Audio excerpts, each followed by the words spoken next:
Hola amigos y amigas de la literatura clásica, esto es Clásico Kitters con Miss Maupassant, así que yo debo ser Miss Maupassant. un año más. Ha llegado febrero, todos los años llega febrero por alguna razón, y por tercer año consecutivo os traigo la iniciativa En febrero se lea La sin sombrero, y eso es lo que vamos a hacer en el capítulo de hoy con la Barbie Reseñas en Aspen. En este caso os traigo una autora sola, con una historia no demasiado particular, pues lo mismo le pasó a Colette o a la de la película Big Eyes de Tim Burton, que tendría que haber buscado quién es la pintora de esa película. Vaya, empezamos bien. Estoy hablando de marido que se pone los créditos del trabajo de su mujer, salvo que en este caso hay una cosa muy particular, y es que a nadie le escamoteó que los primeros escritos abiertamente haciendo alusión al feminismo y pidiendo el voto femenino en España antes de personalidades de la talla de Federica Montseny o Clara Campoamor estaba Gregorio, nuestro coprotagonista de hoy. Me enteré de esta historia por TikTok y os quería comentar un poco y ver un par de obras de la autora. Y estoy hablando de María de la O. Lejárraga, prolífica escritora y traductora destacada en los más variados géneros: teatro, novela, cuento, ensayo, artículo, libretos, etcétera, etcétera. Ha pasado también a la historia como una de las pioneras en la vida política española, porque también fue ministra por Granada, si no me equivoco, del PSOE durante la Segunda República, en su doble compromiso como feminista y socialista. Pero pocas personas recuerdan a esta escritora. Y vuelvo a repetir su nombre, María de la O. Lejárraga. Estudió magisterio y en 1895 ganó la oposición en la Escuela Modelo de Madrid. Es en 1987 cuando conoce al que será su marido, Gregorio Martínez Sierra, siendo este 7 años más joven que ella. Se casan en 1900, teniendo ambos dos alguna obrilla ya publicada, pero entendamos que todas estas obras están fechadas dentro de la amistad de estos dos. Las razones que he encontrado para que María de la O. Lejárraga firmase las obras con el nombre de su marido es la presión familiar, que no aprobaba su faceta pública de escritora, sumando a la inseguridad de tener un papel protagonista en este ámbito y el miedo a ser sometida a juicio o menospreciada por ser mujer. La llevaron a pactar con su marido esta marca matrimonial. Y pues al marido le vino de perlas, porque de verdad es que depende de qué fotos, pero este señor tiene toda la pinta de vender su alma al diablo por conseguir fama. Durante más de 10 años los esposos trabajaron con total dedicación para asentar su nombre en el medio teatral y en la vida literaria española, en la que se distinguieron por su reiterado tratamiento de diversos temas relacionados con la mujer y el feminismo. Como autores, adaptadores y traductores, completaron un corpus dramático cercano al centenar de títulos. Tras sus primeras obras de teatro, La sombra del padre, La ama de casa, el éxito les llegó rotundo con Canción de cuna. Otros títulos que le siguieron fueron Lirio entre espinas, Primaveras en otoño, Madre Pepita, Mamá, Las golondrinas, con música de María José Usandizaga, Amanecer el amor brujo, con música de Manuel de Falla, Navidad, con música de Joaquín Turina, El reino de Dios, El corregidor y la molinera. Bueno, es que es un sinfín de obras. Y pues que el mérito de todos estos trabajos se los llevaba él, Gregor, en exclusiva, siendo que muchos autores sospechaban por lo menos un trabajo conjunto por parte de los autores, y otros es que ni se lo lían, como por ejemplo Miguel Miura, que decías con respecto a las acusaciones de la sensibilidad tan femenina que mostraba en las obras. Gregorio Martínez Sierra dijo los hombres también pueden ser sensibles, y es completamente cierto, pero estaba muy equivocado en este caso. No voy a hacer yo demasiado mofa y escarnio de estos sucesos, porque fui yo la que fue a mirar si los cuentos de Ottessa Moshfegh estaban escritos por un señor con bigotazo. Sí, fui yo. Entonces pues tampoco me puedo reír mucho. Y con respecto a esta colaboración que muchos sospechaban, tampoco es exactamente cierto, porque hasta el momento en el que María deja su trabajo como maestra, sí que los trabajos eran colaborativos, siendo que Gregor vivía a costa de su mujer y se pasaba el rato escribiendo. Pero es cuando intentan buscar la fama que ella deja su trabajo y su marido se pone a fundar revistas, crear una editorial y a hacer compañías teatrales, que es María la que se dedica casi exclusivamente a la escritura de todas las obras. Como curiosidad diré que ella afirmó tiempo después, mucho tiempo después, que Gregorio siempre estaba sobre su nuca revisando los escritos, que siempre se le corrían a él las mejores ideas, pero en la prensa se muestra una imagen a la inversa para callar rumores. Aparte de la producción literaria, el proyecto más importante que emprendieron, o en este caso, vamos a dar el crédito a cada uno, lo emprendió Gregor, fue la creación del taller de teatro en el Teatro Eslava de Madrid. Entre 1916 y 1926 montaron 125 obras y pues gracias a este poder que tenía Gregor, el ser director de compañía, encumbró una estrella, la cubana Catalina Bárcenas, para luego hacerla su amante, tener una hija con ella, abandonar a su mujer, no pedirle el divorcio ni cuando era legal en España durante la Segunda República, pues a pesar de que firmó una autoría a posteriori de que la mitad de su producción literaria fue realizada por su mujer, estuviese disuelto la sociedad Martínez Sierra y se hubiese destapado el pastel de mentiras del que este señor comía. El mayor aliado feminista, ¿verdad que sí? Incluso en los años 30, cuando Gregor se fue a probar fortuna a Hollywood, María no dejó de firmar los libros sino con el nombre de su marido, con los apellidos de este, María Martínez Sierra. Lo más escamoteador de este caso es que este autor tan prolífico, cuando se va a hacer las Américas, desde el año 31 hasta su fallecimiento en el 47, no cuenta con una sola obra a su cargo. Estaría muy ocupado en 16 años en adaptar 5 novelas al cine y guionizar otras 5, cuando en 10 años había producido 125 obras de teatro. Pues que sea. Aquí quiero hacer un asterisco para deciros que digo que abusó de su posición de superioridad Gregor para conquistar a la actriz Catalina, cosa que ahora puede resultar obvia o quizá es una suposición mía, pero incluso la prensa hizo chanza de la disparidad física que la pareja ofrecía, conocimientos de que sin esos abusos de poder esta relación era difícil que se hubiese dado. Todo se complica cuando Gregor y María se separan después de 10 años de infidelidades por parte de Gregor, porque llevaba 10 años con una relación con la actriz, ¿vale? Porque con esta separación se fue una parte de la libertad de María como escritora, y aún más cuando su marido falleció en el año 47, y con su pérdida también se perdía el seudónimo.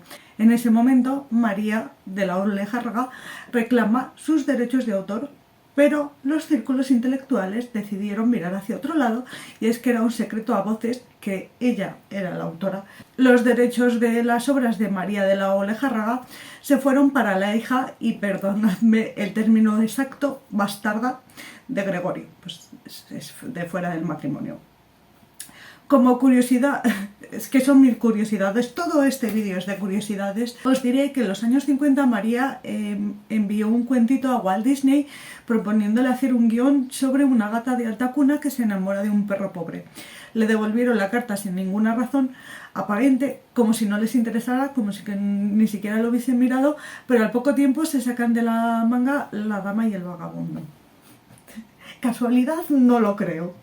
Durante las últimas décadas son varios los críticos que se han ocupado de intentar dilucidar en qué medida, bajo la firma de Gregorio Martínez Sierra, se encontraba oculta la autoría exclusiva de María o respondía, como algunos creen, a un trabajo de colaboración que evolucionó a lo largo de los años, sobre todo en los años 20, en la que Gregor estaba en el teatro y María vivía en la costa de Francia. Es que menuda colaboración, no me digas. Las buenas noticias de esto son que si buscas a Gregorio no te aparece como escritor, sino como empresario, editor y renovador teatral. Y que hay trabajos que ya ni siquiera se le dan méritos conjuntos, como es el libreto de Amor Brujo, que la misma María de la Olejárraga ayudó a Manuel de Falla en la composición musical. No solo escribió ella el libreto, es que, madre mía, qué señora. Ya figura como única autora. Y pues os pongo aquí una foto de los esposos con el compositor y decidme si este señor no tiene pinta de haber vendido su alma varias veces y las de otras personas con tal de conseguir la fama. Es que de verdad, madre mía, qué cara. He hojeado una obra y leído 2 obras teatrales para que veamos qué nos ofrece esta autora y discernir un poco, a grosso modo, si están escritos por María o por Gregor. Ay, Gregor, qué guasa tienes en la cara, madre mía. En Cartas a las Mujeres de España se recopila una serie de ensayos en forma de artículos feministas que María escribió para distintas revistas entre 1915 y 1919. Una de estas revistas, la principal, era Blanco y Negro.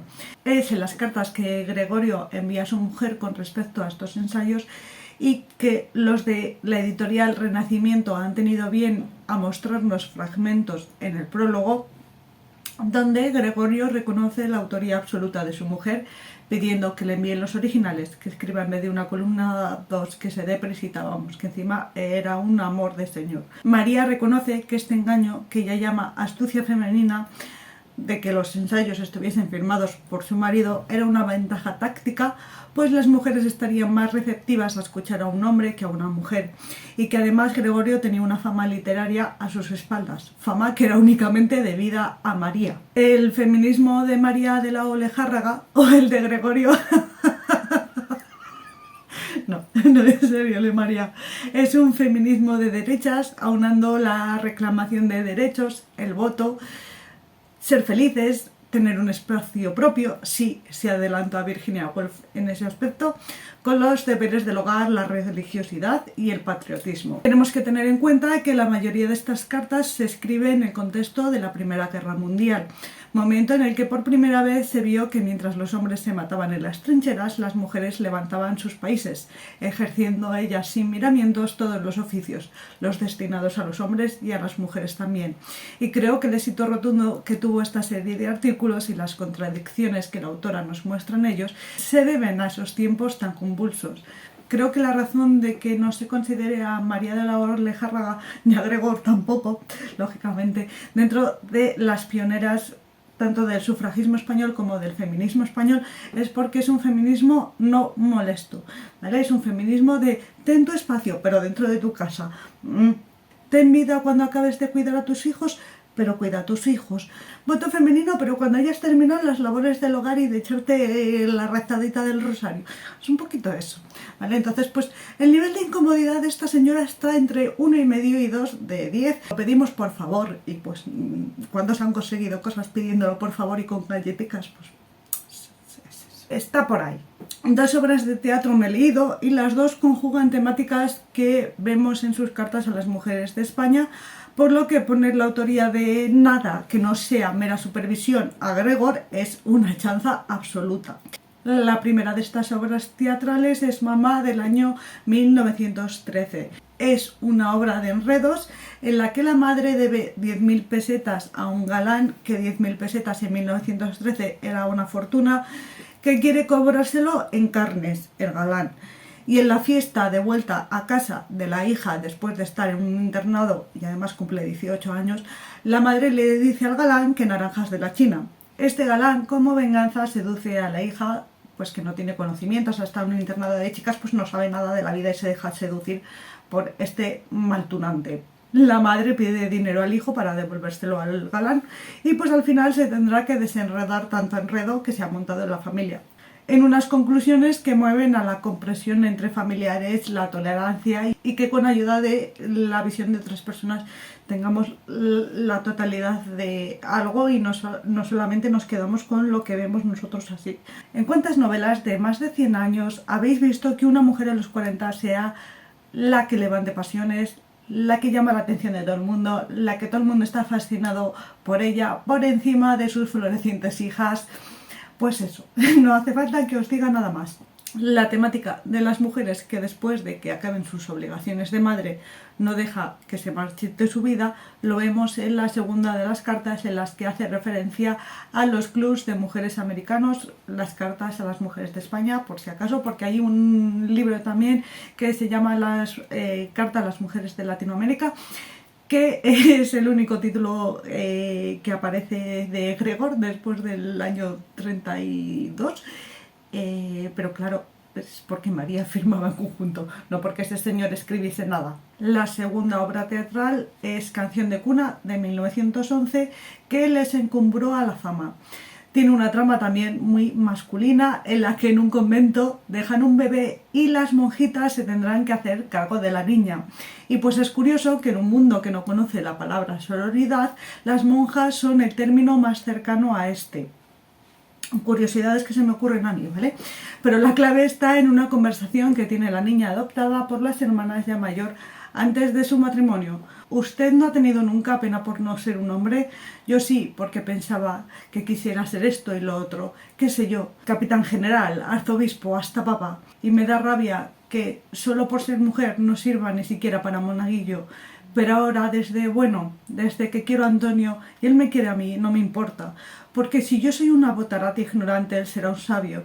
Y si yo valgo poco, él vale mucho. Y en vez de darme envidia, me da un gusto cuando quiere una de verdad a un hombre, que humilde se vuelve. Pues quería acabar este vídeo con esta reflexión porque yo creo que es lo que mejor aclara la relación que María mantuvo con Gregor. Y eso es todo por hoy. Espero que os haya gustado el vídeo, que os abrigáis si hace frío, que bebáis agüita, haga frío o calor, que leáis un poquito más de lo que podéis, si podéis, que seáis malos y que nos vemos en la próxima. Saludos.